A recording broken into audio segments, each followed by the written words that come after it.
Brazil has announced a major tax exemption to put more money in the hands of its people.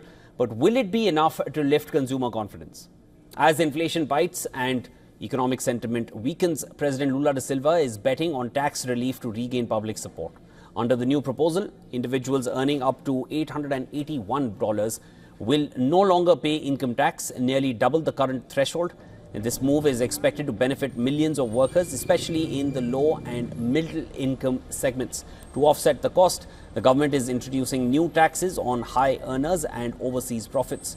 Finance Minister Fernando Haddad insists the plan is fiscally neutral, but projections suggest otherwise. Congress must pass the bill this year for it is to take effect in 2026.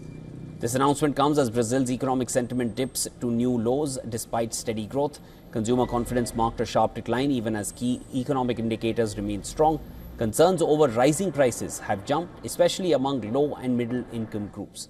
A clear generational divide is emerging. Younger Brazilians are struggling the most, while boomers and Generation X, they are more optimistic but cutting back on spending. This trend signals a shifting economic landscape where even a strong job market isn't enough to offset inflationary pressures.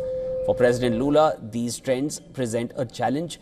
The tax exemption is meant to boost disposable income, but rising inflation and changing consumer behavior could limit its impact. And Brazil isn't alone in its tax relief push. India recently announced an income tax exemption, a move aimed at boosting consumption and economic growth as global economies grapple with inflation and shifting consumer sentiment. The real test lies in whether these measures can restore confidence where it matters most, inside households.